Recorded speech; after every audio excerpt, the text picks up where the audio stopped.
till a certain point of time, I didn't recognize that this is a strength. Now, what is your native language? Like Kannada? Yeah, Tamil. that shall be a secret.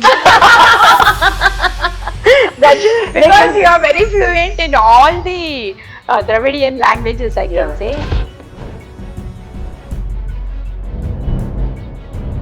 I said that if I've been given the gift of the voice, I'd better put it to good use. Yeah. So I started something called Nice Thing at 9, No. the morning after lockdown was announced.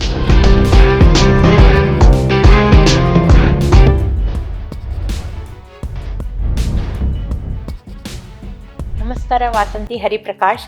It's truly an honor to welcome you to our YouTube channel Spark Igniting Minds. You have been an award-winning journalist, sought after speaker, radio, television personality, and media entrepreneur. You are the founder of Pickle Jar Media that helps brands, NGOs, and startups to tell their stories through podcasts.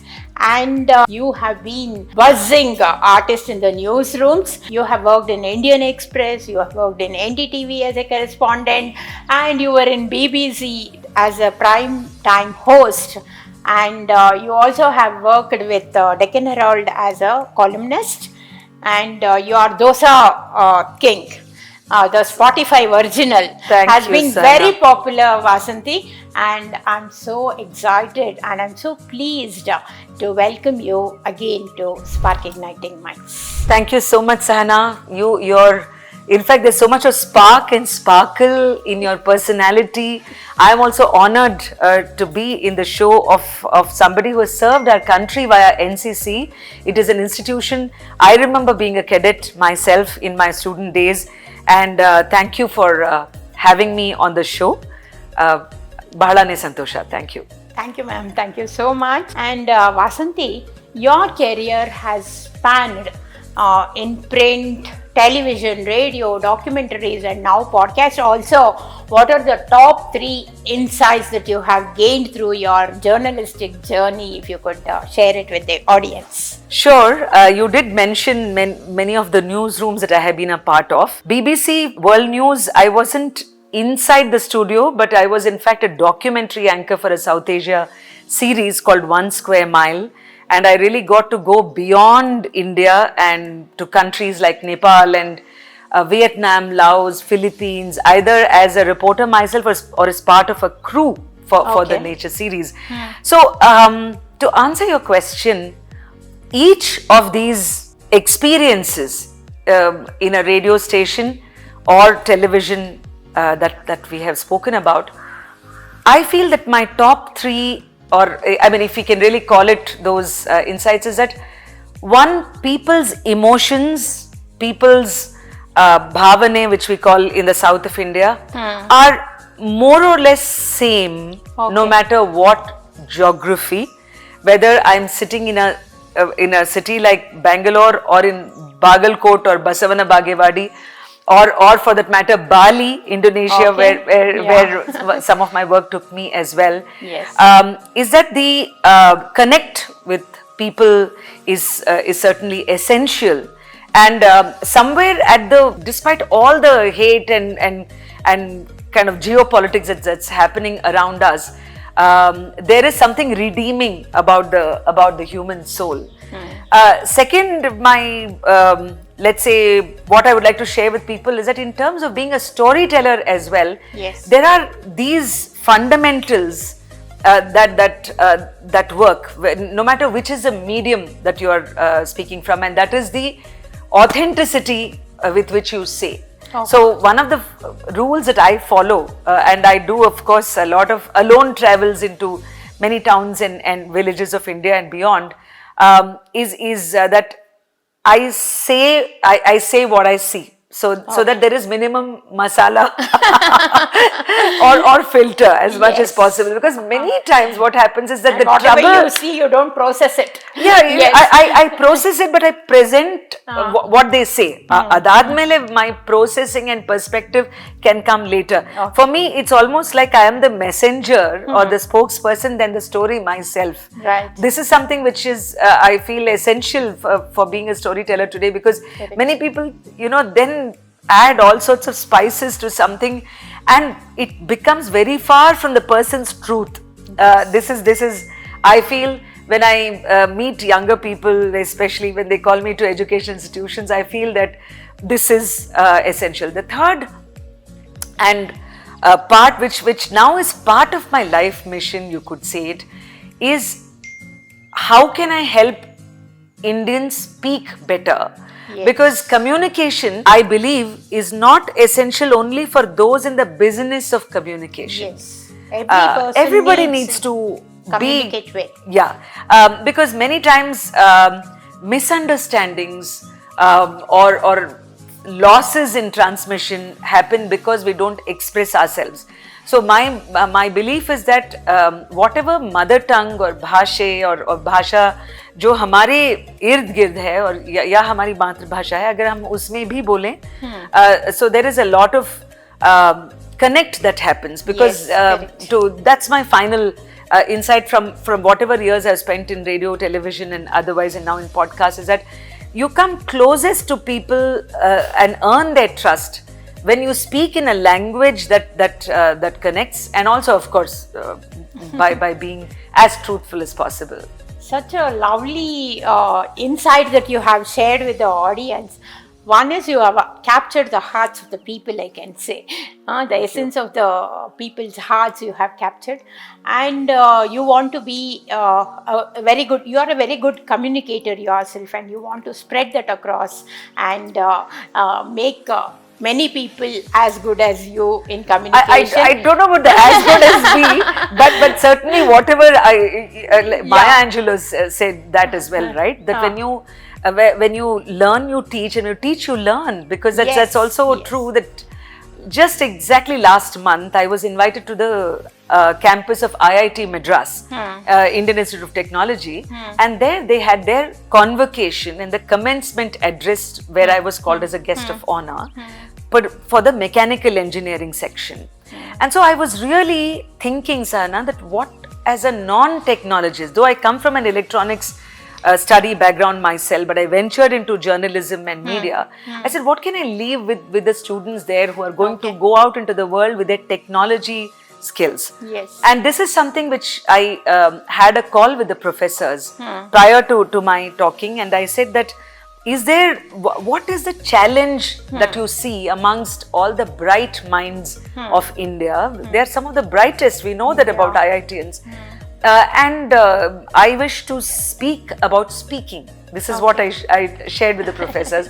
And they said, Vasanthi, you're right. Yes. Because many times children, students, boys and girls who come from different backgrounds, socio-economic, rural, urban, They're not very communicate. intelligent, but they don't know how to express themselves. Yes. And this is a common pain point. I have, you know, as part of being let's say somebody who's also invited by corporates to teach communication or to share with thought leaders, I have once spent 6 weeks with scientists. You know, one day each week I used to go to their campus, and each of them has fantastic patents and inventions to their credit. Correct. But I said, sir, can you just explain to me what you have invented? They struggle. Yes. And I feel bad, because you know they are in their own silos. They must be thinking, why the hell should we be bothered about storytelling? There are journalists, there are people like you. Yes. My job is to focus on innovation and invention. And I gently tried to tell them, I said, see, nobody can express your story, your product, invention better than yourself. Better than yourself. And this is true. I mean, we can certainly step in as experts. Why? Because that's my whole livelihood. Somebody who spent years researching is an expert researcher probably. And so this is one common thread. I mean, my dear friend Nilesh Misra, very, very renowned journalist and very famous radio voice across India, he invited me in 2014 and 15 for many years to go back to Lucknow to communicate with rural journalists. Likewise in Chhattisgarh with tribals invited by Shubhranshu Chaudhary, who works in Chhattisgarh, Bastar, all these places. And there as well, my thing which I used to tell rural, let's say patrikar, कि आपकी जो भाषा है उसी में, I mean, they are such robust storytellers. पर उनमें से some people feel, oh, there is somebody else who's speaking English, they must be superior. No, it's nothing like that. But many people you have feel to have that connect with the language, and that story comes out automatically. Isn't that? Yes. But in India we still have that colonial hangover that if somebody must be speaking in English, they must be better equipped with knowledge. Somewhere in it's a baggage that we have, and I consider it part of my work wherever I go to say that please instill or maintain the pride in your own regional languages, whether it's India, abroad, or anything. It's not necessary. Your knowledge system, your values are yours uniquely. So it's fine. And you can be the best. That's wonderful. Storyteller. That's wonderful. For any storyteller, he should connect. Otherwise, he cannot come out with a story. That is wonderful, Vasanthi. Now let's talk about storytelling only and the narrating techniques. How you connect with your audience that will help aspiring content creators. Your storytelling will help the content creators, aspiring content creators. And you have been effortlessly switching from one language to another. Almost 5 languages you are very good at. And how has this multilingualism shaped your career? Such a wonderful question, Zana. Till a certain point of time, I didn't recognize that this is a strength. I owe it to my father, late Shri Vijay Sathi, and my mother Vaidehi especially, because my father's job at a PSU in BHL took us, my sister and me, to many different towns and states of India. So we were automatically imbibing cultures and languages and cuisine and all that without our knowledge, because those influences are there. The friendships that your parents make, the people you go to school with, and you eat with, you share your lunch dabba with, all this is coming to you like a gift. But you don't recognize it because it's just so much a part of me. I remember learning Telugu when I was in UP. So I was in Uttar Pradesh, and Telugu మాట్లాడతాను నేను, and then everyone's like, ఎలా నేర్చుకున్నావు? And I am ekkada, and then I'm like, in UP of all the places. No, what is your native language? Like Kannada only? Tamil? That shall be a secret. Because you are very fluent in all the Dravidian languages, I can say, and also some of the Malayalam I can only pretend to be. When I go for my travels or election reportage or something like that, I just about a couple of these things. So one of the techniques which you said for content creators is also that if you make an effort to learn the language of the land that you are in or you're going to connect with. Let's say if you're invited to a show in Kolkata and you might have never heard Bangla in your I want background. Some Bangla also from you now. I just said that I went into Sundarban, and I was doing all this solo travel across Bengal from the tip to right up to Cooch Behar through Siliguri and Malda and all these places and Murshidabad. And so, but then I had learned to say that Ami Vasanthi, Ami Bangalore theke aschi. Because I know only one sentence. Ami tumake balobashi. That's only one sentence I know. Very recently, Shraddha, the amazing content creator, she is actually said in her video on Mile Sur Mera Tumhara, she said that thanks to Mile Sur Mera Tumhara, all of us Indians know at least 2 lines in most languages. Yes, there we get all the languages. It's so beautifully one sentence. So then when I went to Bengal, I knew that I cannot call myself Vasanthi because there I am Bashonti. And this is how I used to be called by my English teacher Datta madam. So then, Niramish, the thing is that I wanted to say I'm a vegetarian, and in Bengal they're very disappointed that you're not having march, the fish. So this way, if you learn even a couple of lines that are connected to the hearts of the people there. Yes. Even if your pronunciation is all over the place. Yes. Even if it's but terrible. They feel so happy. And we are welcomed there. Yeah. Yes. So this is, I feel that that effort, whether we are good or not. So it's not about language becoming a political or this issue of controversy. It is about just the ability to tell somebody that, listen, I care for your culture, because language is a vehicle of culture.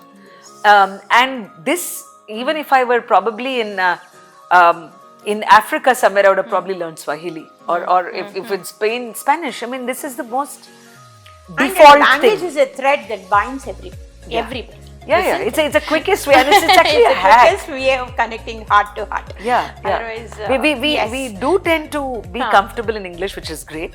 But other things which you mentioned, therefore multilingualism, even in an assignment where I had to travel into Laos for a documentary in BBC, I, along with my colleagues from who had come from London, were in a place called South Laos, and we're in a tribal community called Mongkong. Okay.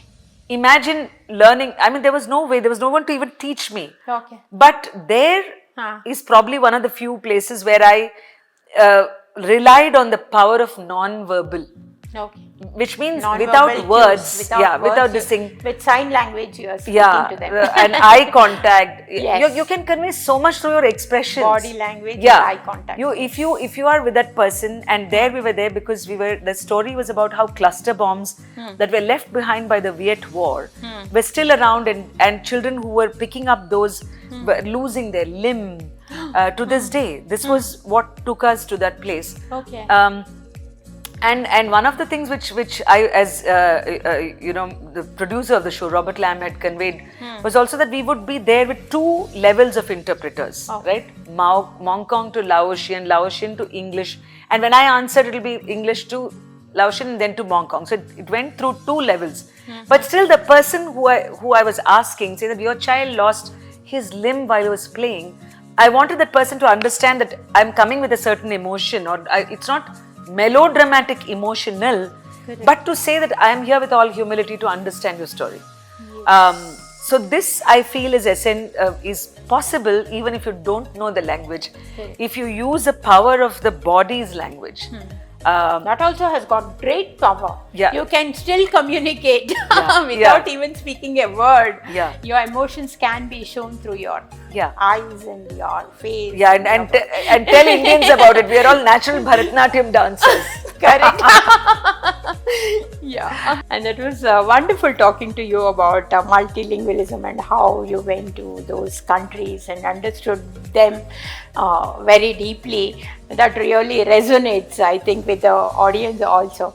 And you have won many awards, and Loudly Award for Gender Sensitivity in Journalism. Will that really make a difference? If so, how in today's media climate? Yeah, so many times, since every day in the modern world, we tend to come up with newer and newer terminologies, jargon. Some of it may seem so flaky, right? And even the way gender might be, people might think that this is too fashionable, feminist, or something like that. I just want to set the ground, and you're giving me this opportunity, Sana, is that it's not something which is like an app that you have to apply on your journalism or on your storytelling. Many of us, and it's got nothing to do with men, women, or anti-women. Nowadays, so many genders my daughter keeps telling. I don't know. Even if for a lady, if I call she gets angry. It seems. I don't know. Is this right? I don't know. You must I think you should ask your daughter.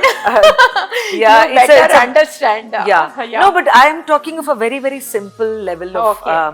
See, I'll give you an example. Gender sensitivity in journalism, the award that came.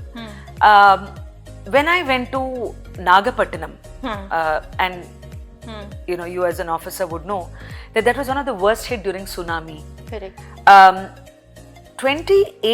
2019, much after 2004 tsunami, that is 15 years after that, Okay. I was in that region for Tamil Nadu elections. I mean, essentially, Lok Sabha is in the entire our country's elections. And that was one of the places where my friend Chinmay Bhave, who was with me in NDTV, so he was filming, I was reporting. Right. So we took this chance to do a 3,000-kilometer circuit through these different states to just understand what is happening on the ground. Right. To go beyond our comfort zones. Okay. So in that place, actually Nagapattinam is in Tamil Nadu. Tamil Nadu, yeah. So of course we saw those places and we came to Tuticorin, that is Thoothukudi. In Tamil Nadu it's called Thoothukudi. In Tuticorin, we had almost finished speaking to the people who were supposed to interview. We were almost about to leave to a place called Pollachi when we went to the beach in the morning. And there were fishermen who were there. And they said, I said, oh sir, and eppadi irukku meenkaran, they're all fisher people. And so they said, the fish catch has gone down, we don't get that much price for the fish. And typically what they face in an everyday life situation. And I said, after the chief, the head fisherman had spoken, I said, sir, where is your wife or any women in your family? Can I speak to them? So for a moment he was a little irritated. Okay. It's almost like, he didn't express it. He was very respectful. But he said, it's almost like, hello, I have told you all the stories. Now what else do you want to ask anybody else? Yes. So then I said, because I didn't see any of the women around in this thing. Naturally, it was the morning time and the women might have been busy. Then he just signaled to one of the younger guys and said, Madam Archin Popa, like take her to the fishing colony, yes, where the women were there in their homes.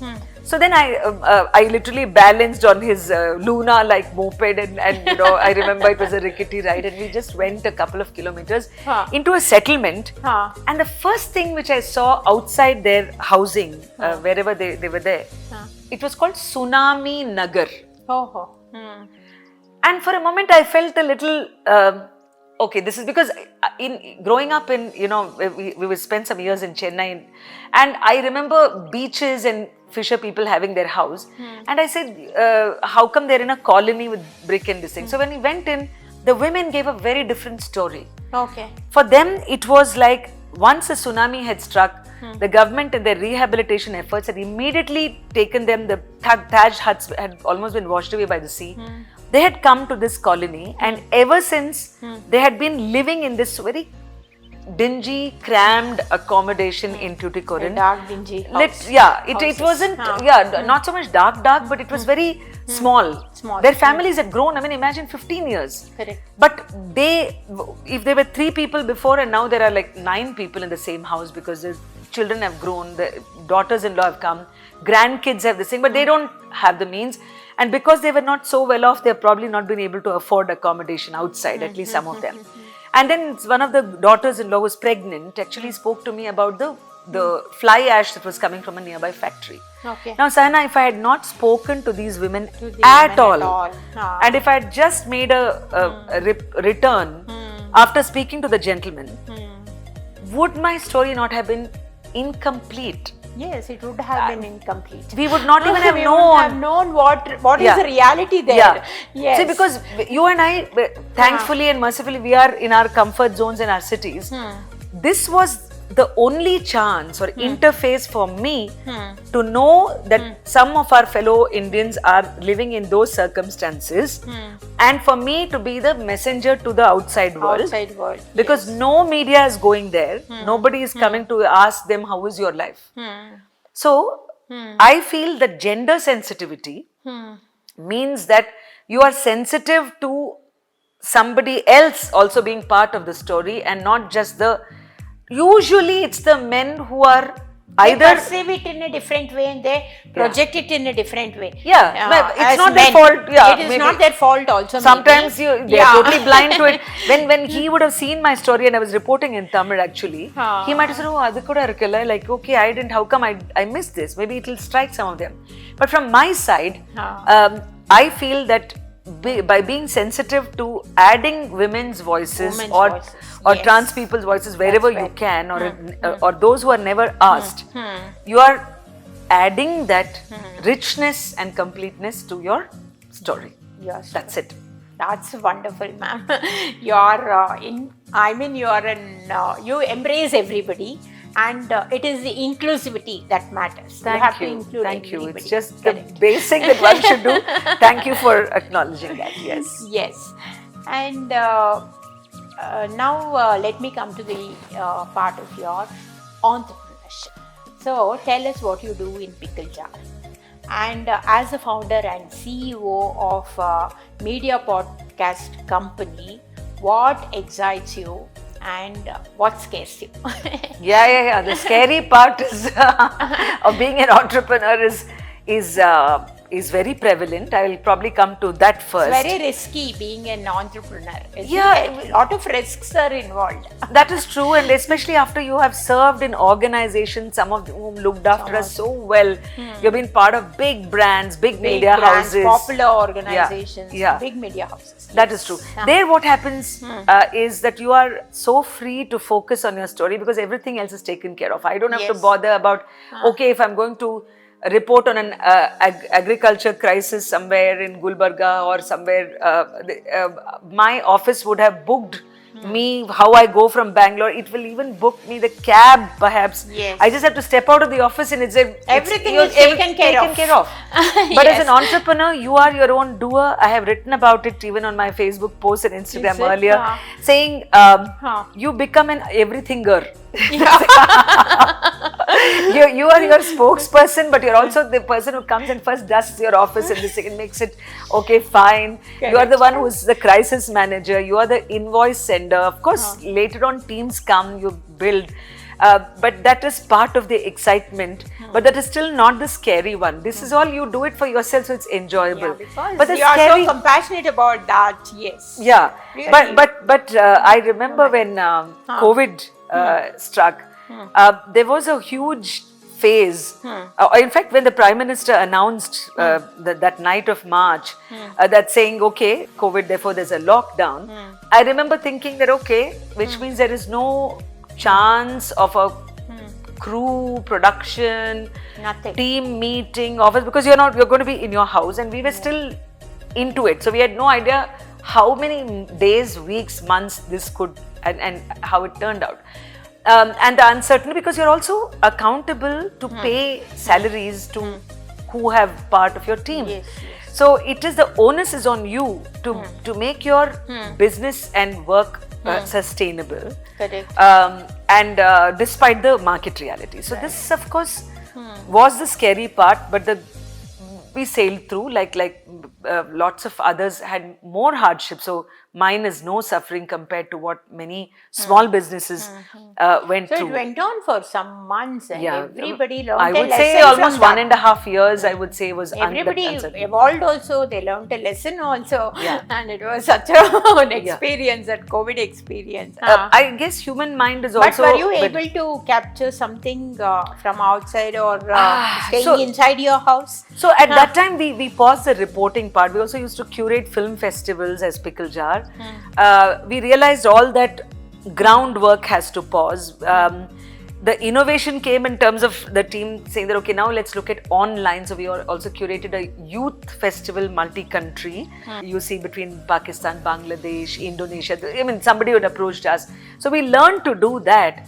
Also, on an individual level, I just said that, okay, I just cannot say that, okay, nothing's happening, therefore I can keep quiet. So I said, without any crew, what is it that I can do on my own strength? Okay. You didn't keep quiet. So I said that if I've been given the gift of the voice, I better put it to good use. So I started something called Nice Thing at 9. The morning after lockdown was announced, by which I said at 9 a.m. I'll just switch on my mobile and speak into it from my house. Luckily, there's a beautiful, garden and one tree downstairs. So everybody used to think I'm living in some forest. It was just one tree. But I would just place it there, and I told myself, I will say one nice thing and sing one nice song. Oh. This was a very simple, basic concept at 9 a.m. So I called it nice thing at 9. Nice. Because a lot of people were very, there was fear every day. I mean, are we going to lose people? So I said, okay, Very I'll nice start doing title. it. First, I want to appreciate that. I also want to appreciate my brain. Some kind of alliteration is there. Yeah. Very beautiful. Yeah. Yes. So then I just said that, okay, from whatever I knew as, when I was actually a radio presenter or something like that. So I said, okay, today I will talk about ethics. Now and then I remember my show, The Unsung Heroes. So I just started saying that one, even so-called celebrities, good people who I had met. And then I would always end it with a song, right? So You have learned music? I know you sing very well. Yeah, but I wish I had learnt more music, because I got to learn it only 1 year as an 8-year-old. My grandmother had put me through classical music and in Chennai, Madras then. And straight away we went to Punjab. My father was transferred. So you know Punjabi songs also. Yes. Who doesn't know Punjabi songs? Given Bollywood, all the balle. So so this is what I just put to good use. And I'm interested in ghazals. I whatever. One song, if you can sing to our audience, something very, whichever is your favorite. Because I'm very fond of songs. I'll not leave anybody who knows songs like that. Okay, do you want classical or you want ghazal? Anything is fine. Whatever is your classical also I love. Okay. Zindagi jab bhi tere bazm mein lati hai hame, ye zameen chand se behtar nazar aati hai hame. That's from Umrao Jan. I love Urdu. I, in fact, had also signed up for an Urdu diction workshop when, Is it? from Salim Arif Saab during. Nice. So that is the Urdu. So many talents with you. A host of talents. Really appreciate that. Thank you. So if it is classical, then I'll sing a Kannada one, which is a Purandara Dasa song, Kriti. It's in Raga Pantuvarali, and it goes something like this. Kandena Govindana, Kandena Govindana, Pundarikaksha Shri Pandava Pakshana, Kandena Govindana.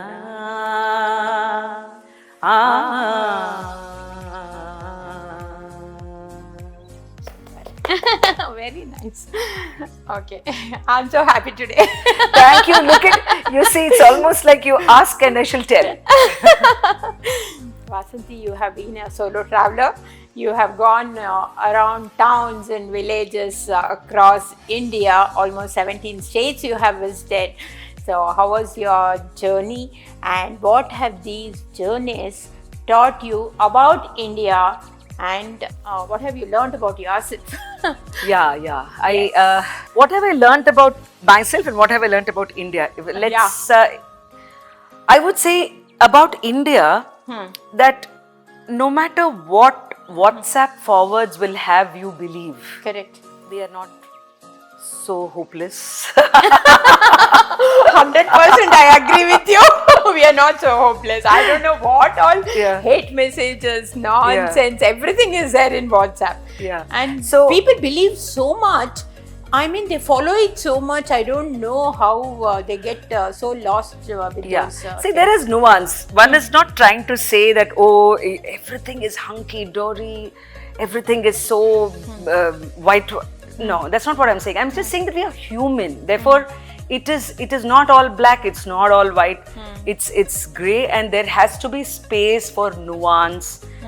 Just because somebody believes in some ideology, whether it is left wing or right wing, doesn't mean that they should be either praised to the skies or condemned Yes. They are There should what be a they are. middle path. Yeah, and see, understanding them Yes. comes from understanding what their own circumstances and experiences are. This is all the simple thing.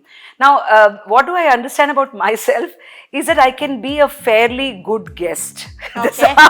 Because I land up living in people's homes, Yes. many places. So in Bundelkhand in Uttar Pradesh, I was in the house of a sarpanch. His name was Amit. And though I was booked in a hotel there in a place called Jalon, where I had gone from Mathura Vrindavan via midnight bus, and I wrote about this in some of my columns in Deccan Herald, which is called The Window Seat. I wrote about this because many people were saying, oh, it's so unsafe, that too UP, are you mad or what? Why do you have to go alone?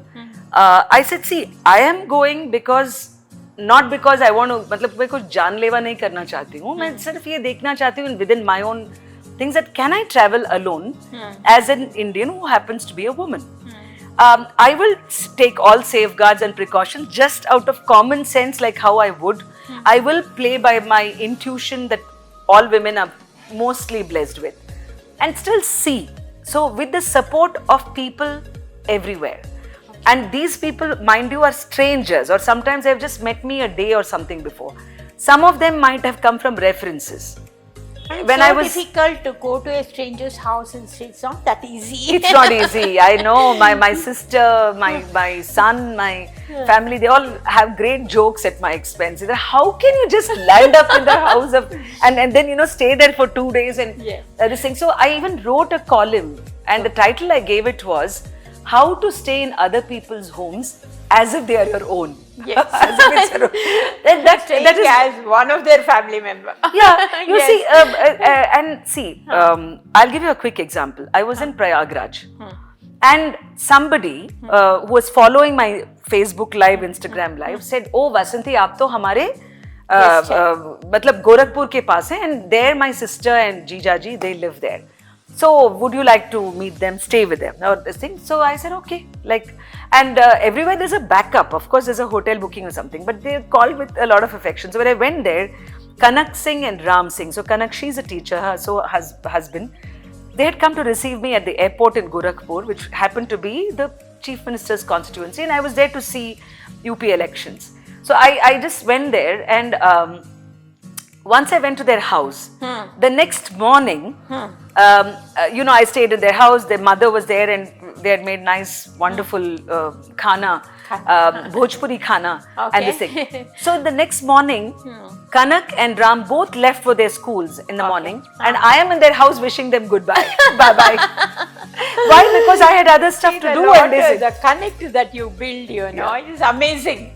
That's a bond, a kind of bond for some time only. So I have temporary bond. Thank you. Yeah. That's precise. So I have 2 tips. One is that be a sensitive guest. Correct.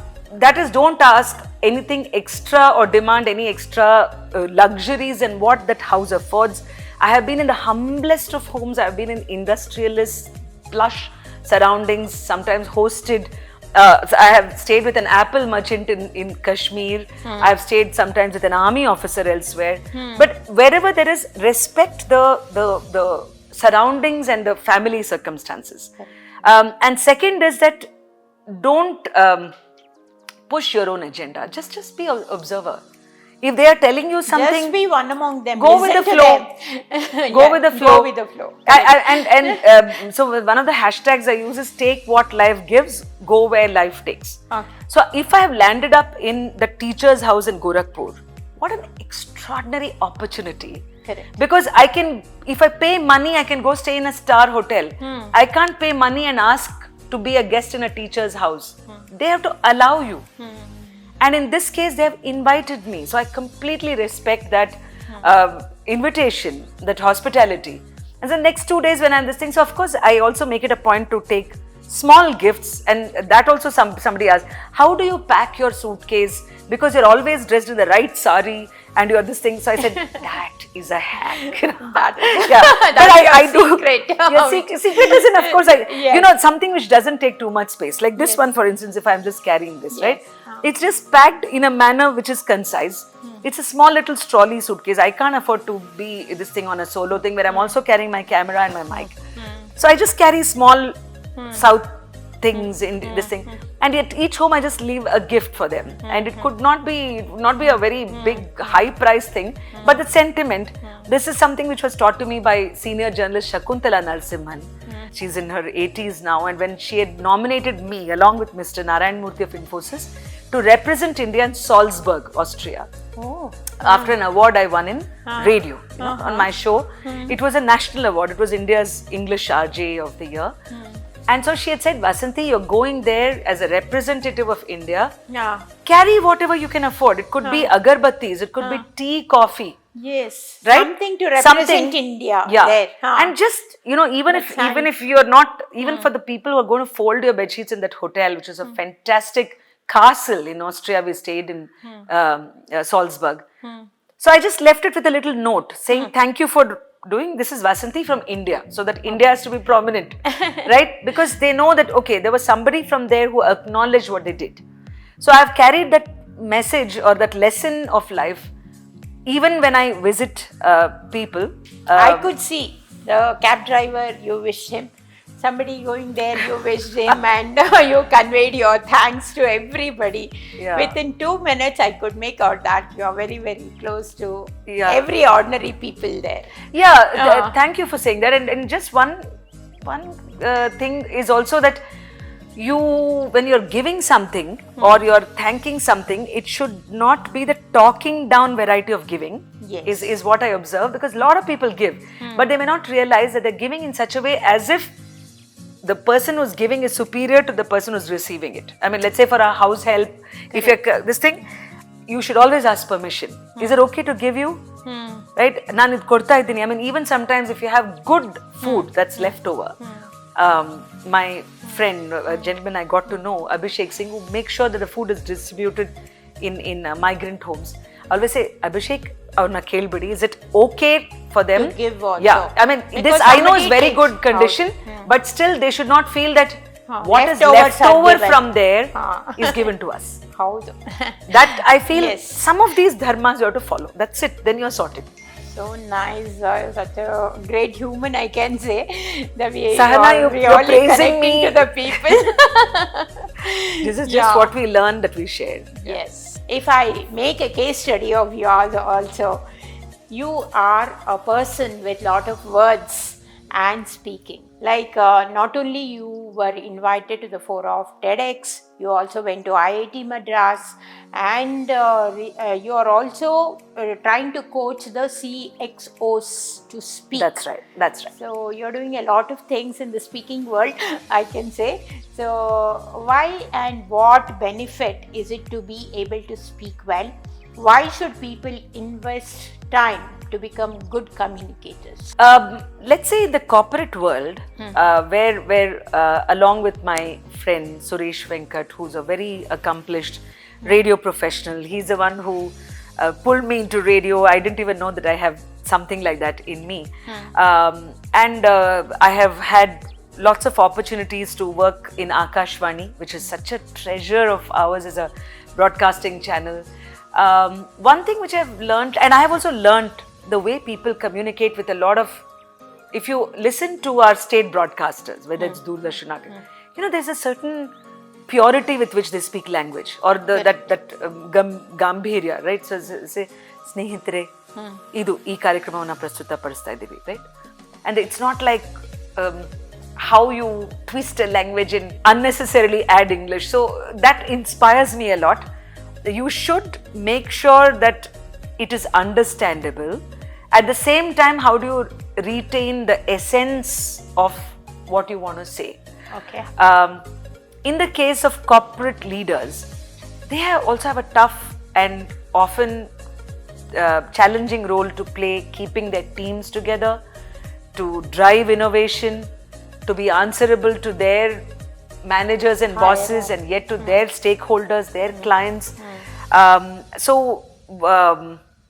Suresh, who started something called the School of Practical Skills, and he invited me to be on board. So what we also do is give them a certain methodology. Okay. People sometimes say, I can't be a good speaker. Oh. But I believe that it can be learnt. It's a skill. Some people are very gifted. Like there are some even small children. They will make great speeches. You see their expression these days. We see it on social media. They are so adorable. There are 90-year-old grandmothers who would be very, very vibrant speakers. Maybe they are natural speakers. But even if you're not, there is a way you can become a better version of a speaker. Correct. So recently, in a forum called Creative Mornings, which is an international initiative, but in Bangalore, when I was invited, so I told them some of the steps you can do. One is to unblock ourselves, meaning you have to question, why do I hesitate to speak? Okay. Is it a cultural barrier? Is it a confidence issue? Is it something where somebody said when you were a child, I wanted to express something and said, just shut up. Somebody has curbed them. Curbed you.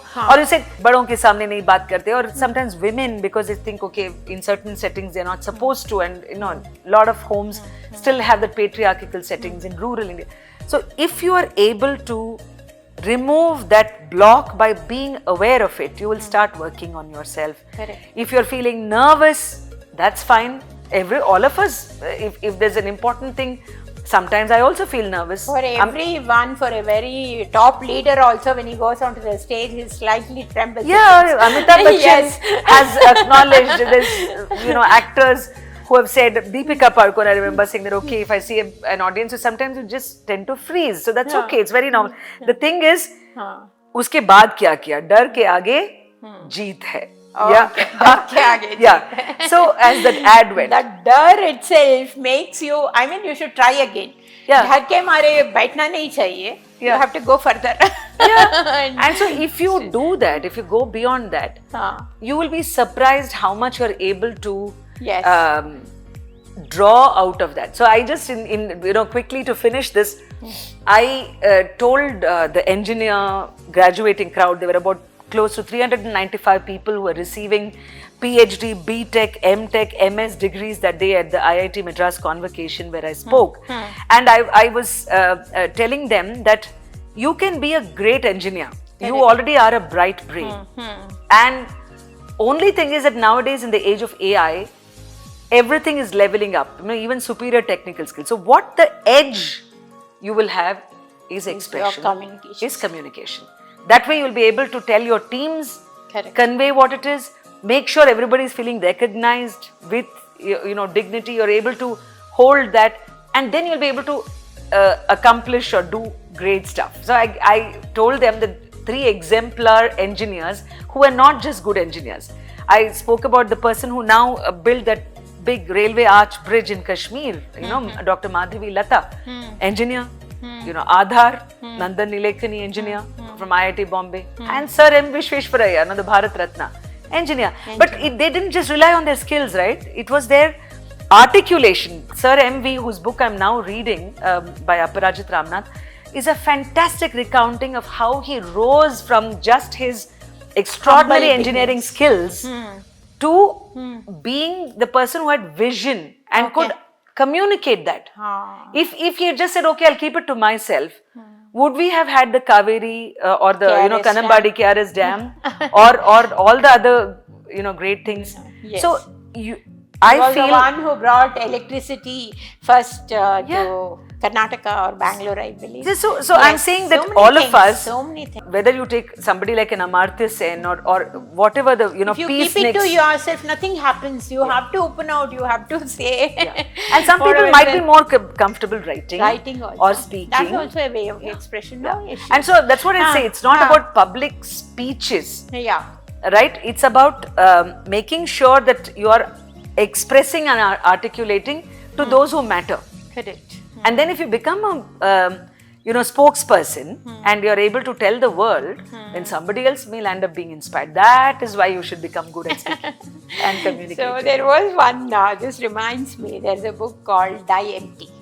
So in that what it says is whatever you gather from the world, okay, there's so much that we learn in this world that has to be passed on, that has to be expressed and given it to others. And before dying, whatever is there inside you, just express it, whether in the book form, whether in the whatever form it may be. Yes. Yeah, because you see, I believe that all of us, the thoughts that we have or the ideas that we get, we owe it to the world to not totally have it for ourselves.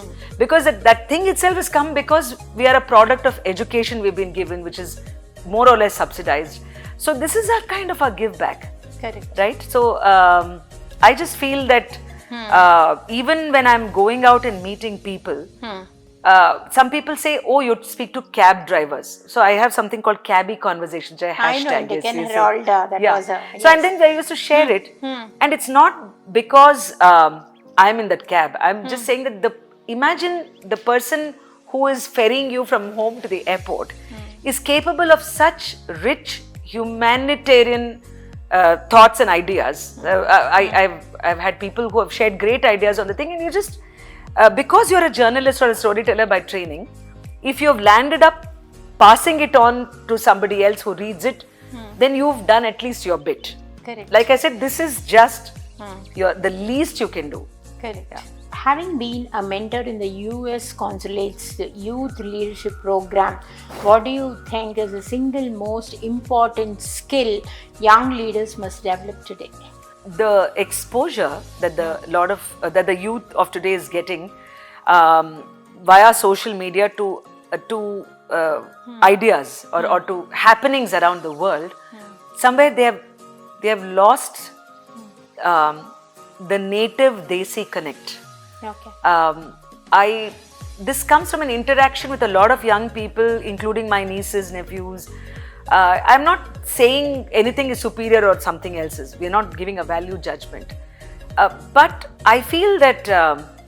you should have a native connect. So that is really eroding, it's going away. I remember this thought or saying, which used to be very prominent in our school, Mahatma Gandhi's saying, quoting, I think, the Rig Veda, saying that let noble thoughts come to us from all sides. From all sides. But he also mentioned that you should be as if the winds, I mean, you're open to that, but it should not uproot you. I mean, it's not something which completely disconnects you. Correct. And that's a very interesting thought. You have to stay rooted to your ground, but still accumulate everything, whatever is good around you. Yeah, so you see, as a traveler, you these days you get to go to fancy places which used to be so tough for our parents' generation. So you are an international citizen in that sense. But if in trying to have, let's say, the best of pastas and pizzas and whatever, if I'm going to not realize that puliogre, which is right next to me, which my mother and grandmother are making is so native, bursting with flavors, then it's a tragedy. It's just our civilizational loss. The same applies with language and culture, with festivals or tradition. I mean, please don't follow the regressive part. All of us have enough common sense to say that what should be discarded, what should be cherished. To your question, what can young leaders learn, and why young leaders, even old leaders like us, shall learn, or to say, one, learn from the mistakes as well, and imbibe what's the best which we still have around us is something. And in my opportunity to spend a lot of time with young people, whether in educational institutions or something like that, I feel they are very vulnerable as well. Many times they reach out saying, what should we do? You feel direction less, and I tell them that please don't take my words as some sort of an golden advice. I am also equally clueless about many things. You should not think that just because I'm 3 decades older than you, I would be any wiser. But I will share and you see what applies to you. Correct. Therefore, one, of course, we mentioned, do not lose touch with your own roots and ground while continuing to leverage exposure.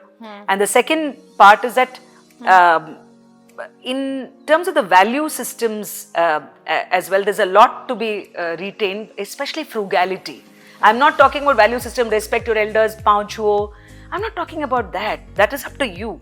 But I think the frugality and the things at which I see my parents' generation could manage with less and not waste. That sustainability is more natural than some alien concept of sustainability which is imposed on that. I mean, if you really go to a restaurant and you keep pulling tissue papers to wipe your hands, whereas you could just have gone to the hand wash. Till date, I would like to share with your viewers that when I do a lot of solo travel, I try to carry my own, let's say, steel tumbler, lota, spoon, this thing, not because I don't want to eat in the plates of this thing, but to avoid the trash pile. Because many places these days only come with plastic bottles and discardables. So please, if at all we can be more mindful and not when you go to the washroom, I see people just yanking off those toilet tissue papers. And then, have you ever made a visit to the landfill, which is right there in your city periphery, to see how on fertile grounds on villagers' land your waste is there? When you're ordering food via Swiggy or a Zomato, you're discarding the plastics along with the food, which is going to be picked up by a Paura Karmika, and with the stench of what you ate, she has to deal with that. This is what I mean by young leadership, learning from respectfulness towards somebody else's work. I'm not saying the older generation was all great, so people please take it in the right spirit. But because you asked me that now what we are going to do, this sustainability is crucial, and this is everyday sustainability.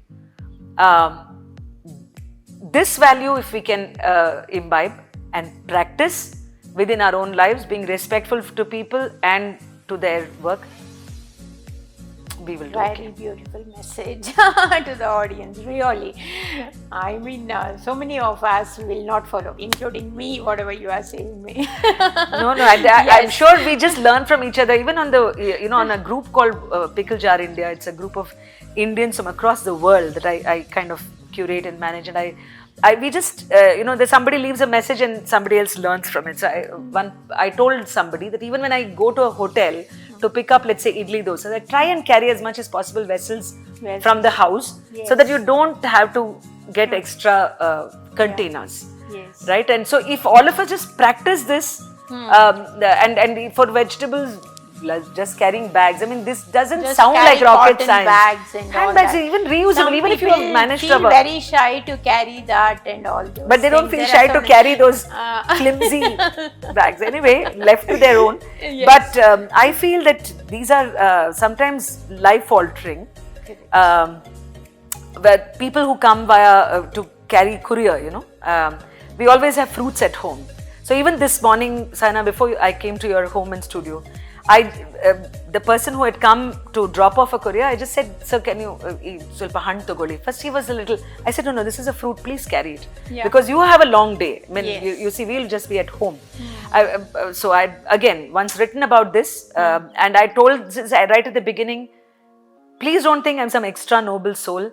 I am leaving this so that somebody else might say. And so 8 years later, somebody called Aparna Ponappa, she said, I never now send off a cabbie, airport cabbie, without offering them coffee in the this thing, because you never know what this thing they have learned this from you. As we move towards the end of the interview, could you like to share your biggest personal challenges as a woman in media who has navigated multiple platforms and leadership roles? Any thought you would like to leave our viewers with?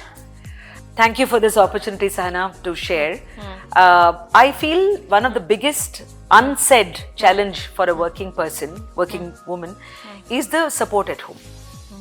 And by this I mean that many times there are well-meaning spouses, in-laws or support system, but either they don't know what kind of things that they can do to reduce the load, or the woman in question doesn't ask, feels shy, or thinks that if I ask, then I will be seen as a, I don't know, lesser house, lesser housewife or a wife, daughter-in-law. So these are some of the challenges. An interesting exercise I did while at the Indian Railways, they had invited me and for Women's Day, and I gave a piece of paper to all the people who were in the room.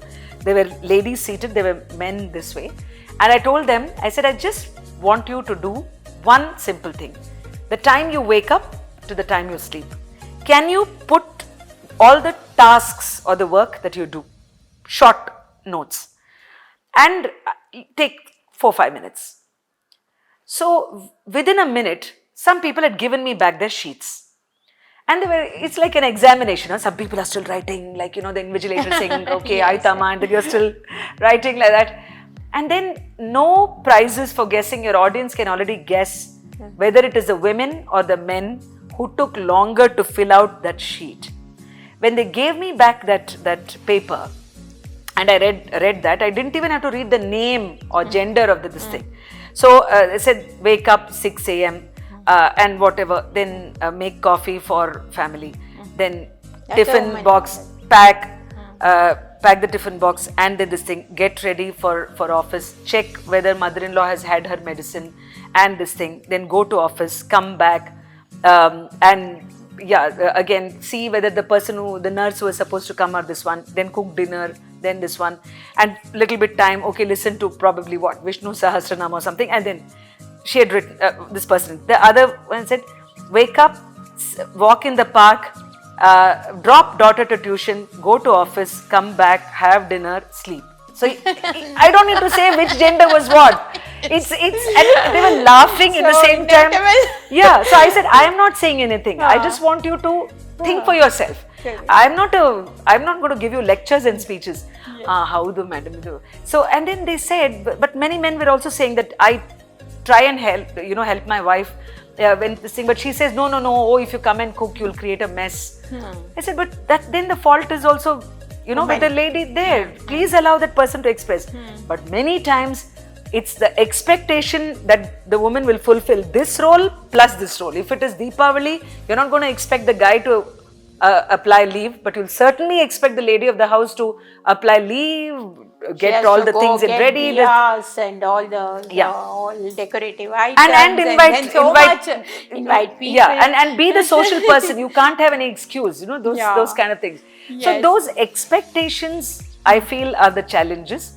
I didn't face it too much because I believe that I have given a talk on this as well, saying that you need negotiation skills not in just the boardroom or business room. You need the negotiation skills with your family as well. Slowly they will come or understand your point if they haven't already. In my case, it's really a supportive ecosystem that we have nurtured.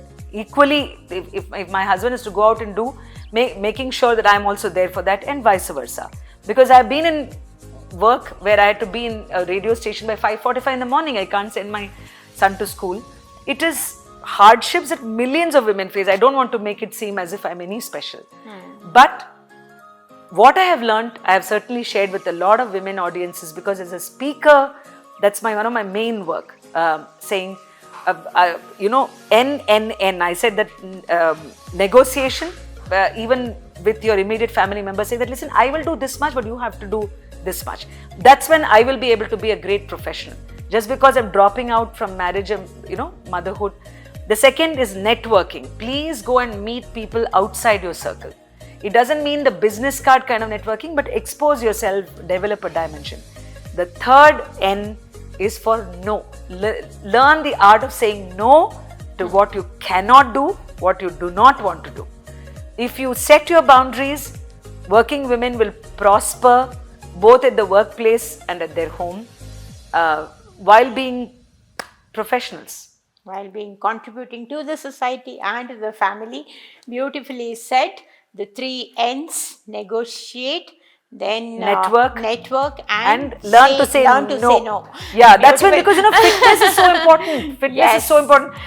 No matter what I do, I have to have that 1 hour to myself in the morning. So I don't necessarily say that I only have to make coffee, or I have to stay up to wait for dinner with my husband. They will all serve themselves, man. My son can make he can set curd, he can cook, and sometimes it happens that he is cooking for us. Yes. So whether it is a son or a daughter, please make equal Everybody in this the thing. family should Yeah, be equally contributors. distributed, everybody to contribute. That's it. It was so nice talking to you, Vasanthi, and lot of insights you have shared, and you have been that kind of what to say, very compassionate human being I can see in you, and also I can see lot of professional insights also that you have given. You have given all kinds of insights, whether it is professional or even as a woman, how one should live. This is wonderful. Thank you, talking to Sana. you. Thank you. You are the one who were asking so affectionately. Like I said, just happy to share. In fact, I'm soon coming up with a speaking school. Okay. It's like going to be a digital classroom or digital school where people can learn the, let's say to speak Languages, better, because to I am on a mission to help Indians speak better from what I have been given an opportunity to. And this is also to enhance and hopefully monetize their own professional skill set. So And this that's is a something which beautiful is... mission you have Thank you. taken. Thank you so much, Vasanthi. Thank you so much. It was Namaskar. nice talking to you.